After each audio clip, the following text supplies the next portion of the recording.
Bonjour et bienvenue, voici notre tour d'horizon économique, géopolitique et boursier. Alors petite parenthèse géopolitique, puisque la ville de Kobané, frontalière avec la Turquie, a été reprise par les islamistes. L'Arabie Saoudite continue de poursuivre son harcèlement des forces rebelles chiites au Yémen. Et puis on a appris que les États-Unis, et ça s'est fait très discrètement, allaient livrer des armes lourdes à l'Ukraine, ce qui est véritablement franchir la ligne rouge aux yeux des Russes. Donc on n'est pas du tout à l'abri de mauvaises surprises sur ce terrain géopolitique, mais il est évident que ce week-end, c'est l'Eurogroupe de la dernière chance. La Grèce va tenter d'arracher un compromis, mais M.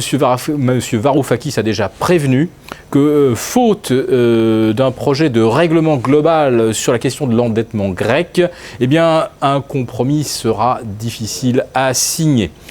On se dirige peut-être donc vers un échec, vers un défaut de la Grèce, et on entend ici ou là que tous les pare-feux existent et que si la Grèce devait sortir, eh bien ce ne serait pas évidemment une très grande affaire. La Grèce qui pèse 2% du PIB de l'Europe, blablabla, vous connaissez ça par cœur. Oui, mais symboliquement, si la Grèce sort, ça sera un rude coup porté à l'idéal européen. Qu'est-ce qu'on en a fait de l'idéal européen? Bien pour les Grecs, doublement du taux de misère, triplement du chômage, baisse de 30% du PIB et des revenus moyens, baisse de 45% des pensions de retraite. Il n'y a pas un seul pays au monde qui accepterait de faire partie de l'euro si on lui dictait ce genre de conditions. Donc la Grèce aurait effectivement toutes les raisons de sortir, retrouver son autonomie, sa souveraineté monétaire, pour imprimer l'argent qu'il faut dans un premier temps. Et ensuite, eh bien, il y a quand même la bagatelle de 300 milliards, probablement 350 depuis le début de l'année, avec des comptes en banque vidés pratiquement pour l'ensemble des citoyens grecs. Donc plus de 350 milliards d'euros à l'extérieur, prêts à revenir en Grèce, où les opportunités d'investissement, évidemment, ne manqueraient pas.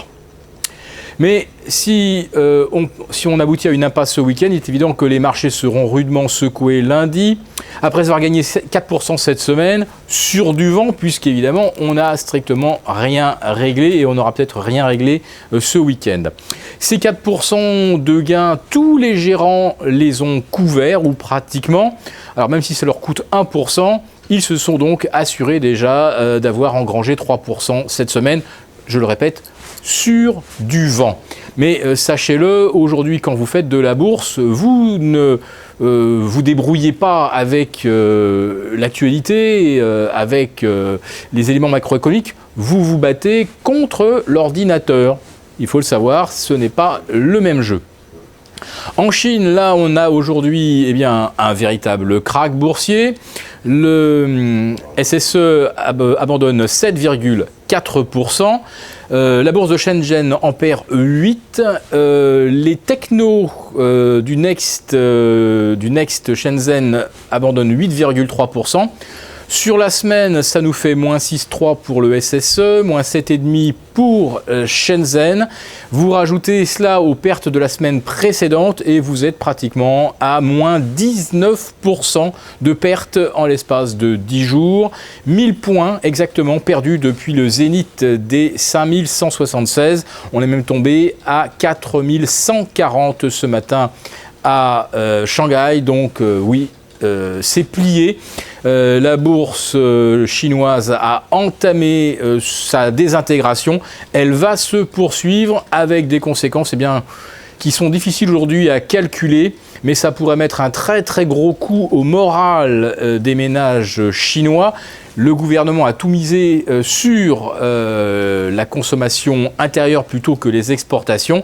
Les exportations, donc ça c'est sûr, ça ne marche plus.